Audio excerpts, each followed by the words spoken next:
نحمده ونصلي على رسوله الكريم ما بعد فأعوذ بالله من الشيطان الرجيم بسم الله الرحمن الرحيم يا بني إسرائيل اذكروا نعمتي التي أنعمت عليكم وأني فضلتكم على العالمين واتقوا يوما لا تجزي نفس عن نفس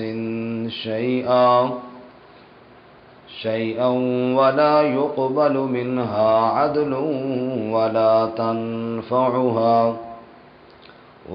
تنفعها شفاعة ولا هم ينصرون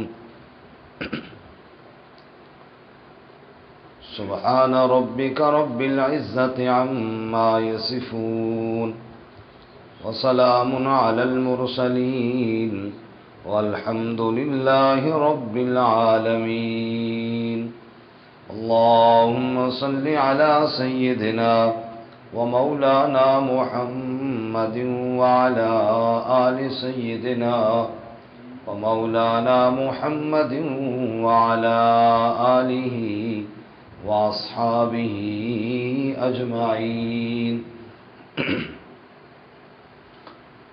معزز سامعین، سورۃ البقرہ مدنی سورت ہے، اور ہم نے یہاں پڑھا کہ اللہ تعالیٰ نے بنی اسرائیل کو دعوت دی۔ بنی اسرائیل سے مراد خاص کر وہ یہود تھے جو مدینہ منورہ میں آباد تھے، اور یہ دعوت مختلف انواع اور مختلف حصوں پر مشتمل تھی،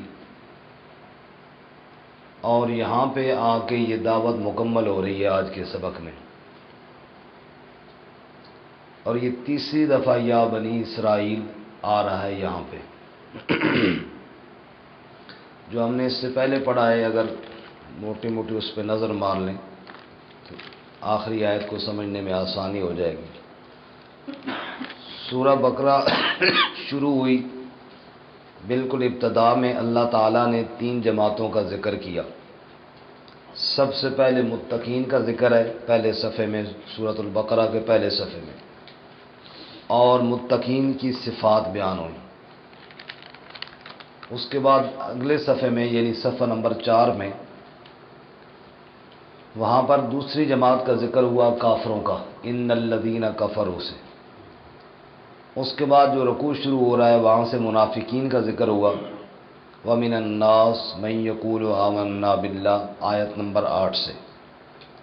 ان 3 جماعتوں کا ذکر کرنے کے بعد اگلے رکوع میں یعنی آیت نمبر 20 جہاں پہ ختم ہو رہی ہے، 21 شروع ہو رہی ہے، وہاں سے اللہ تعالیٰ نے سب کو اپنی عبادت کی دعوت دی۔ یا ایھا الناس اعبدوا ربکم، اے لوگو سب اپنے رب کی عبادت کرو، چاہے وہ منافق ہیں، چاہے وہ کافر ہیں، چاہے وہ مومن ہیں، سب کو حکم دیا کہ رب تمہارا اللہ ہے، اس کی عبادت کرو۔ اس پر دلائل دیے۔ اس کے بعد آیت نمبر 23 میں، 22 ختم ہو رہی ہے، 23 شروع ہو رہی ہے، جنہوں نے قرآن کی صداقت میں اعتراض کیا انہیں چیلنج دیا، اگر تمہیں شک ہے تو تم بھی ایک صورت لے آؤ نا قرآن جیسی، اور سب کو بلا لو، مل کر بھی نہیں بنا سکتے ہو تو جہنم کی آگ سے ڈرو۔ اس کے بعد ماننے والوں کو بشارت دی، اور قرآن مجید پر جو شبہات تھے ان کے جواب صفحہ نمبر 6 آیت نمبر 26 میں دیا کہ ان اللہ لا یستحی ان یضرب مثلا ما بعوضۃ فما فوقہا، جو قرآن مجید میں جو مثالیں آئی ہیں یہ تمہیں سمجھانے کے لیے آئی ہیں۔ اس کے بعد اگلے رکوع میں یعنی آیت نمبر 30 سے تخلیق آدم کا ذکر ہوا، اور شیطان تمہارا ازلی دشمن ہے۔ اس پورے رکوع کے اندر یہ بات سمجھائی کہ کس طرح آدم علیہ السلام کو جنت سے نکالا گیا۔ اب آئیے صفحہ نمبر 7 میں، اور صفحہ نمبر 7 کے اندر جو رکوع ہے آیت نمبر 40 شروع ہو رہی ہے یا بنی اسرائیل. یہ پہلی دفعہ ہے یہاں پہ یا بنی اسرائیل. یہاں سے بنی اسرائیل کو دعوت شروع ہوئی تھی. یا بنی اسرائیل اذکروا نعمتی التی انعمت علیکم. یہ پہلا جو رکوع ہے اس میں اللہ تعالیٰ نے 8 کام کرنے کا حکم دیا اور 4 کاموں سے منع فرمایا تھا. یعنی یہاں سے بنی اسرائیل کو دعوت اللہ نے شروع فرمائی اور 8 کام کرنے کا حکم دیا. پہلا کام اذکروا نعمتی، دوسرا کام اوفوا بعہدی، میری نعمتوں کو یاد کرو، میرے وعدے کو پورا کرو. تیسرا کام وَإِيَّايَ فَارْهَبُونَ، مجھ سے ڈرو. چوتھا کام وَآمِنُوا، اور ایمان لاؤ جو میں نے نازل کیا ہے. اس کے بعد 4 کاموں سے منع کیا وَلَا تَكُونُوا أَوَّلَ كَافِرٍ بِهِ، پہلے کافر نہ بنو. دوسرا کام جس سے منع کیا گیا وَلَا تَشْتَرُوا بِآيَاتِي ثَمَنًا قَلِيلًا، میری آیتوں کے بدلے میں دنیا کی قیمت نہ خریدو. تیسرا کام وَلَا تَلْبِسُوا الْحَقَّ بِالْبَاطِلِ، حق کو باطل کے ساتھ مت ملاؤ. چوتھا کام جس سے منع کیا گیا وَتَكْتُمُوا الْحَقَّ، حق کو چھپاؤ بھی نہیں. اس کے بعد پہلے 4 کاموں کا کرنے کا حکم دیا، پھر 4 سے منع کیا، پھر 4 کام کرنے کا حکم دیا. وَأَقِيمُوا الصَّلَاةَ، نماز قائم کرو. وَآتُوا الزَّكَاةَ، زکوٰۃ دو. وَارْكَعُوا مَعَ الرَّاكِعِينَ، رکوع کرو رکوع کرنے والوں کے ساتھ.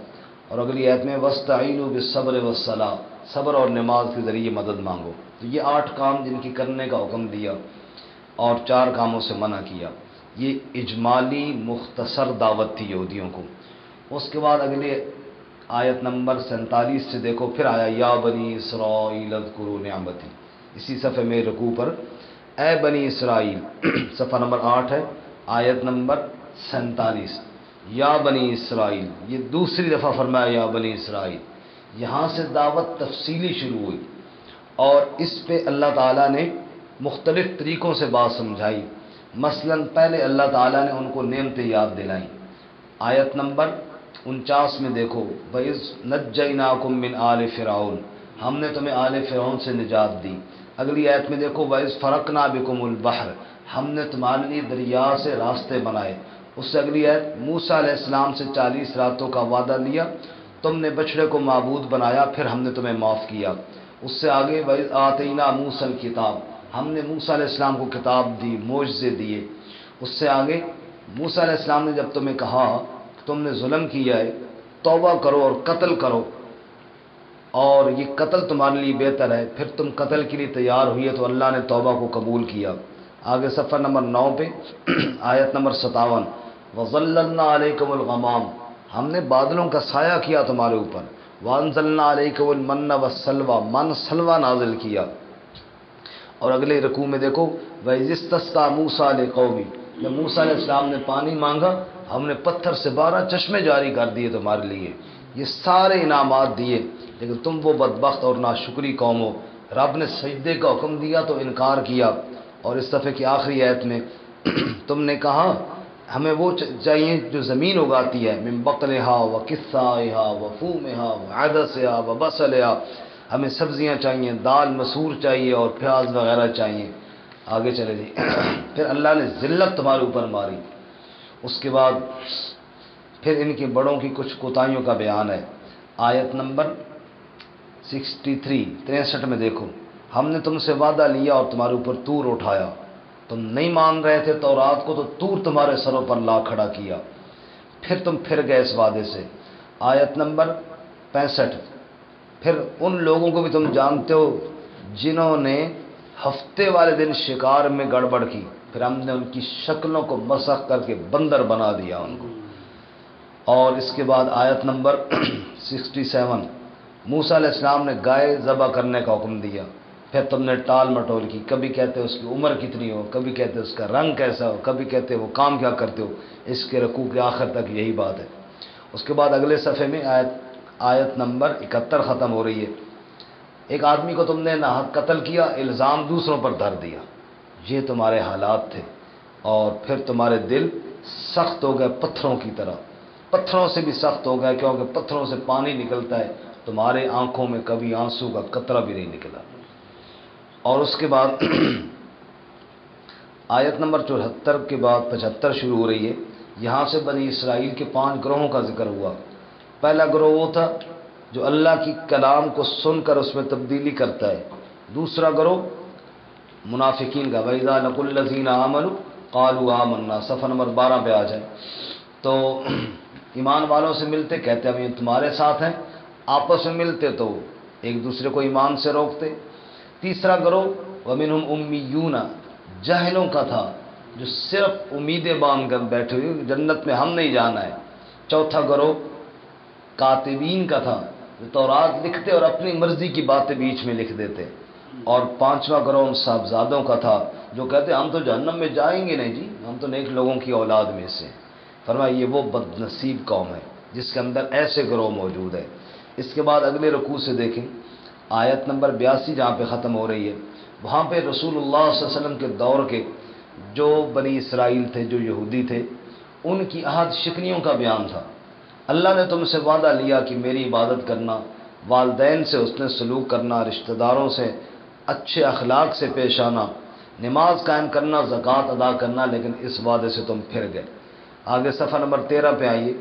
تم سے اللہ نے وعدہ کیا تھا خون مت بہانا، پھر اوس اور خزرج کی جنگ میں تم بھی شریک ہوئے اور ایک دوسرے کو قتل کرتے رہے ہو ناحق، اور قیدیوں کو چھڑانے کے لیے بڑے نیک بنتے تھے، باقی تمہیں کوئی پرواہ نہیں ہوتی تھی.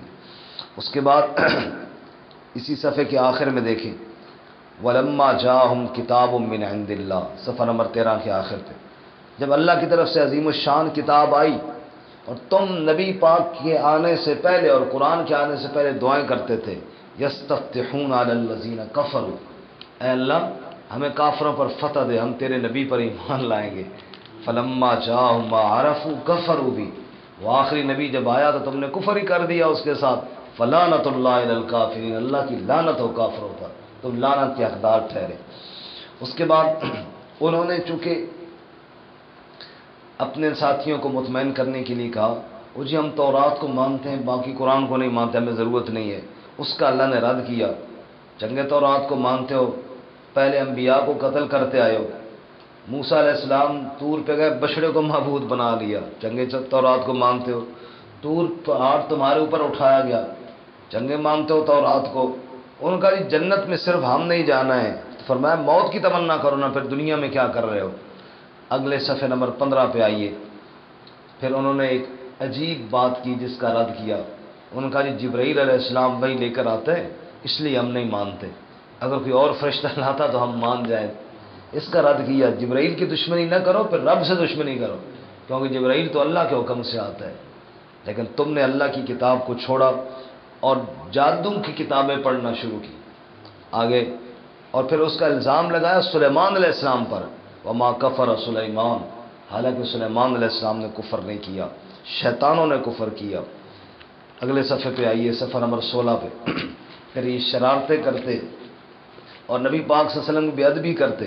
رائنا کے لفظ میں زبانوں کو ٹیڑھا کر کے کبھی آپ صلی اللہ علیہ وسلم کو چرواہا کہتے اور کبھی کیا مراد لے کر اللہ کے نبی کی بے ادبیاں کرتے. اس لفظ سے منع کیا گیا اور ایمان والوں کو ان کی سازشوں سے آگاہ کیا گیا کہ یہ تمہارے اندر گھس کر ایسے جملے تم سے بلواتے ہیں کہ اللہ تم سے ناراض ہو جائے. اور صفحہ نمبر 17 پہ آئیے. آپس کے اندر ان کی حالت یہ ہے، آخر میں شکوے کی. ادھر کہتے ہیں جنت میں ہم نہیں جانا ہے، اور یہودی کہتے ہیں عیسائی کسی دین پر نہیں، عیسائی کہتے ہیں یہودی کسی دین پر نہیں، حالانکہ سب کتابیں پڑھتے ہیں. اللہ کی کتاب جس کے پاس ہو، دین تو ہے نا اس کے پاس. چلو عملی غلطیاں الگ ہو. اب ہم مسلمان تو یہ نہیں کہتے کہ تورات نعوذ باللہ غلط ہے، ہم تو کہتے ہیں وہ بھی اللہ تعالیٰ کی کتاب تھی. موسیٰ علیہ السلام بھی اللہ کے نبی تھے، عیسیٰ علیہ السلام بھی اللہ کے نبی تھے، اور انجیل بھی اللہ کی کتاب تھی، لیکن وہ ضد میں ایک دوسرے کو غلط کہتے، نعوذ باللہ. اور اس کے بعد شکوہ کیا ومن اظلم ممن منع مساجد اللہ، آیت نمبر 114 میں.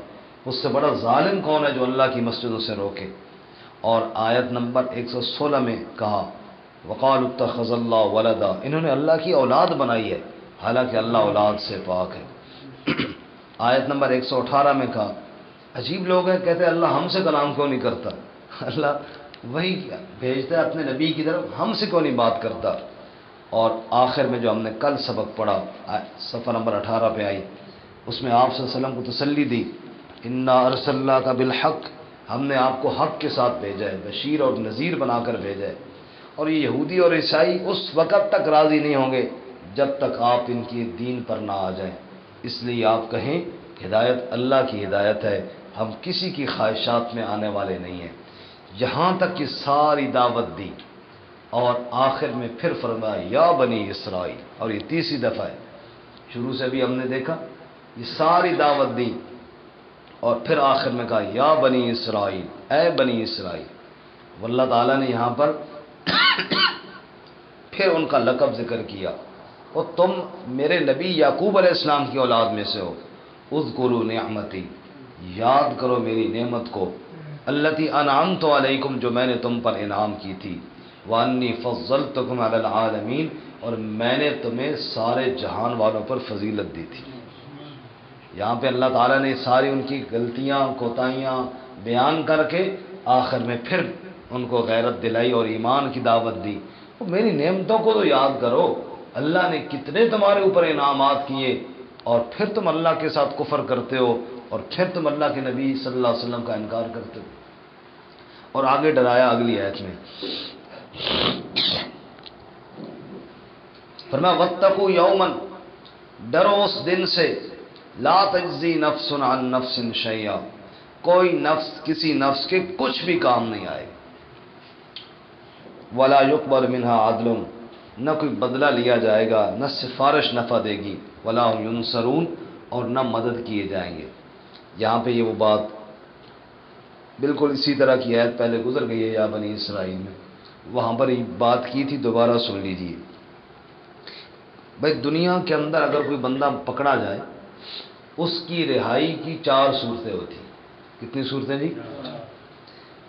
پہلی صورت یہ ہے کہ وہ جو آدمی پولیس والوں نے پکڑا ہے وہ کسی بڑے افسر کا رشتہ دار ہو۔ پولیس والوں نے ایک بندے کو پکڑا، پتہ چلا جناب یہ تو بریگیڈیئر صاحب کا بیٹا ہے، گورنر صاحب کا بیٹا ہے۔ پولیس والوں کو اپنا ڈر پڑ جاتا ہے ایسا نہ ہو کہ ہم پھنس جائیں، وہ اس کو باعزت گھر پہنچا کے آتے ہیں، چھوڑ دیتے ہیں۔ یہ جو بندہ پکڑا گیا تھا یہ کیوں چھوٹا؟ کہ فلاں افسر کا رشتہ دار تھا، اس افسر کی ذات اس کی رہائی کا ذریعہ بن گئی۔ ایسے ہوا یا نہیں ہوا؟ اس کا قیامت کے والے دن اللہ فرماتے ہیں لا تجزی نفس عن نفس شیئا، کسی کی ذات کسی کے کچھ بھی کام نہیں آئے گی۔ بھئی قیامت والے دن جو پکڑا گیا چاہے کتنا ہی بڑا اس کا رشتہ دار کیوں نہ ہو، نوح علیہ السلام اللہ کے نبی ہیں، بیٹا پکڑا گیا ہے، پکڑا کس نے؟ اللہ تعالیٰ نے۔ کتنی بڑی ذات ہے نوح علیہ السلام کی، اللہ کے نبی ہیں، لیکن اس وجہ سے نہیں چھوڑا گیا کہ نبی کا بیٹا ہے۔ جب دنیا کے عذاب میں نہیں چھوڑا گیا تو آخرت میں کہاں چھوڑا جائے گا؟ تو کسی کی ذات کسی کے کچھ بھی کام۔ دنیا میں رہائی کی دوسری صورت یہ ہوتی ہے کہ بدلہ لیا جاتا ہے، جس کو ہم کہتے ہیں مٹھی گرم کی جاتی ہے، رشوت دی جاتی ہے، اور ہمارے ہاں تو یہ بہت ہی زبردست طریقہ ہے، خاص کر ہمارے ملک میں تو جہاں بھی پھنس جاؤ بابا قائد اعظم زندہ باد، رشوت دو اور چھوٹ جاؤ۔ ہم اس کی بات مانتے ہیں، رشوت کی بات، پیسے کی بات مانتے ہیں، بڑے بڑے مجرم چھوٹ جاتے ہیں۔ عدالت میں جج کے سامنے کیس لگا ہوا تھا، وکیل نے کتاب پیش کی، اس کتاب کے اندر 5-5 ہزار کے نوٹ تھے، 50,000 روپیہ رکھ کے اس نے کتاب جج کے ہاتھ میں تھمائی۔ اس نے کہا سر جی اس کتاب کے صفحہ نمبر 75 پہ تو دیکھو، جو قانون وہاں پہ لکھا ہوا ہے نا اس قانون کے تحت میرا مجرم بری ہے۔ اس نے صفحہ 75 کھولا تو وہاں نوٹ پڑے ہوئے تھے، اس نے نظر مار لی اور کتاب سائڈ پہ رکھ کے کہتا ہے اس طرح کے 3 ثبوت اور پیش کرو، اس طرح کے 3 ثبوت اور پیش کرو تب جا کے مجرم بری ہوگا۔ تو دنیا کے اندر تو ایسے ثبوت چل جاتے ہیں نوٹوں والے، اور ثبوت پیش کیے یعنی نوٹ پیش کرو تو مجرم گھر لے جاؤ، قاتل بھی بخشے جاتے ہیں اور معاف ہو جاتے ہیں، اور بڑے بڑے ظالم بھی جو ہیں باعزت بری ہو جاتے ہیں. کیوں؟ رشوت دی ہوتی ہے. اللہ نے فرمایا اس دن سے ڈرو ولا یقبل منہا عدل، کوئی بدلہ وہاں پہ کام ہوگا ہی کچھ نہیں تو دے گا کیا. اللہ قیامت کے دن بغیر کپڑوں کے اٹھائیں گے.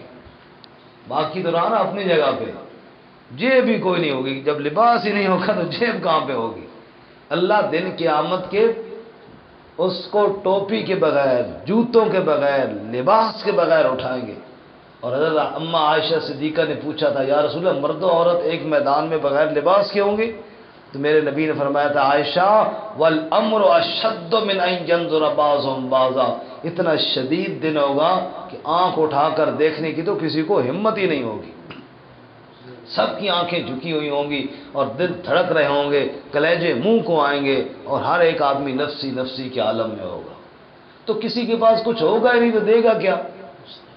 اور اللہ تعالیٰ سورہ آل عمران میں فرماتے ہیں کہ پوری دھرتی اگر سونے سے بھر دی جائے، ملء الارض ذہبا، پھر بھی کوئی بدلہ دے تو لیا نہیں جائے گا کسی سے، حالانکہ ہوگا کسی کے پاس کچھ بھی نہیں. تو دوسرا طریقہ رشوت سے کے ساتھ چھوٹنے کا ہے.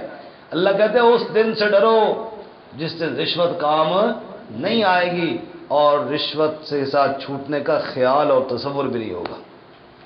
دو طریقے ہو گئے. تیسرا طریقہ ہوتا ہے جی سفارش. دنیا میں چھوٹنے کا تیسرا طریقہ کیا ہے؟ پہلا طریقہ تو تھا نا کسی کی رشتہ داری کام آ گئی، دوسرا طریقہ رشوت کام آ گئی، اور تیسرا طریقہ سفارش کام آ گئی. بھائی رشتہ دار تو نہیں تھا لیکن کسی بڑے صاحب سے انہوں نے سفارش کروا لی. تو تھانے میں بندہ بند ہے تو ایس ایچ او صاحب کو کال آ جاتی اوپر سے. وہ کہتے ٹھیک ہے ہماری صاحب سے بات ہو گئی ہے، آپ انتظار کریں، ہم آپ کے رشتہ دار کو ابھی چھوڑنے والے ہیں. کیوں جی؟ اتوں کال آ گئی، اوپر سے کال آ گئی ہے. بندہ تو مجرم ہے لیکن اوپر سے افسر نے کال کر دی ہے جی، اب اس کو چھوڑنا پڑے گا. اللہ فرماتے ہیں وَلَا تَنْفَعُهَا شَفَاعَةٌ، وہاں پہ جو پکڑا گیا نا اتوں کال شال کوئی نہ آسی، اوپر ہے ہی کوئی نہیں، اللہ سے اوپر نعوذ باللہ کون ہے جی. وَلَا تَنْفَعُهَا شَفَاعَةٌ، کوئی سفارش نفع نہ دے گی. یہاں پر یہ بات ذہن میں رہے کہ وہ جو سفارشیں نفع دے گی وہ اوپر والی نہیں ہوگی، وہ نیچے والی ہوں گی. من ذا الذی یشفع عنده الا باذنی، وہ جس کو اللہ اذن دے گا بھئی تو سفارش کر. اس سفارش کی بات اتنی ہے کہ ایک آدمی کو اللہ چھوڑنا چاہتے ہیں، دوسرے آدمی کو اللہ عزت دینا چاہتے ہیں. وہ جس کو اللہ عزت دینا چاہتے ہیں اللہ اس کو کہتے تو سفارش کر تاکہ میں اس کو چھوڑ دوں. تو چھوڑنا تو اللہ نے ویسے ہی اس کو ہے، لیکن یہ بات نہیں ہوگی کہ اللہ نہیں چھوڑنا چاہتا اور پھر کوئی کہے نہیں جی چھوڑو. ایسی سفارش اللہ کہتے ہیں لا تنفعها شفاعت، کوئی زبردستی وہاں منوانے والا کوئی نہیں ہوگا. لوگوں دنیا میں تو سفارشیں کروا کے چھوٹ جاتے ہو، اس دن سے ڈرو جس دن کوئی سفارش نفع. اور چوتھی اور آخری بات، دنیا میں جو پھنس جاتا ہے اس کی رہائی کا چوتھا طریقہ یہ ہے کہ لوگ اس کی مدد کرتے ہیں. سر صاحب بھائی میں جگاؤ نا جی، سو گئے تو اتنی سفارش تو کرو نا. دنیا میں تو چلتی ہے نا. تو دنیا میں لوگ مدد کرتے ہیں. کیسے مدد کی جی؟ لیڈر ہمارا پکڑا گیا، ہم نے روڈ بلاک کر دی، ہم نے جلوس نکالے، ہم نے جگہ جگہ آواز اٹھائی. اب گورنمنٹ کہتی ہے ایک بندے کی وجہ سے پورے ملک میں افراتفری ہو رہی ہے، چلو اس کو چھوڑ دو. ہے مجرم، یہ ہے گورنمنٹ کا مطلوب، لیکن چھوڑ کیوں دیتے ہیں؟ بھائی افراتفری نہ ہو، ملک کی حالات خراب نہ ہو. اس ساتھیوں کے مدد اور تعاون کی وجہ سے وہ چھوٹ جاتا ہے. اللہ نے فرمایا وَلَا هُمْ يُنصَرُونَ، اس دن مدد کوئی نہیں کیے جائیں گے. وہاں روڈ بلاک کرنے والا کوئی نہیں ہوگا، وہاں تیرا ساتھ دینے والا کوئی نہیں ہوگا، وہاں کوئی نہیں کہے گا کہ یہ میرا دوست ہے اور میرا لیڈر ہے اور میرا فلاں پکڑا گیا ہے اس کو چھوڑو. ہر ایک کو اپنی پڑی ہوئی ہوگی. اس دن سے ڈرو جس دن کوئی کسی کے کچھ بھی کام نہیں آئے گا، نہ کسی کے رشتہ داری کام آئے گی نمبر ایک، نہ رشوت کام آئے گی نمبر 2، نہ سفارش کام آئے گی نمبر 3، اور نہ کسی کی پارٹی کام آئے گی نمبر 4۔ اس دن سے ڈرو۔ اللہ ہمیں عمل کی توفیق عطا فرمائے۔ تو یہاں پر بنی اسرائیل کی دعوت مکمل ہوئی، اور آخر میں اللہ تعالیٰ نے پھر انہیں بات سمجھائی۔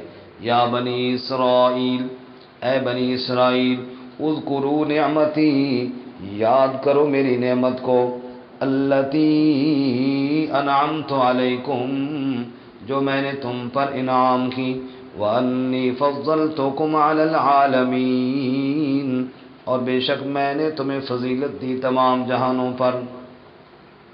واتقوا یوما، اور ڈرو اس دن سے، لا تجزی نفس عن نفس شیئا، نہ کام آئے گا کوئی نفس کسی نفس کے کچھ بھی، ولا يقبل منها عدل، اور نہ کسی سے بدلہ لیا جائے گا، ولا تنفعها شفاعۃ، اور نہ سفارش نفع دے گی، ولا هم ينصرون، اور نہ وہ مدد کیے جائیں گے۔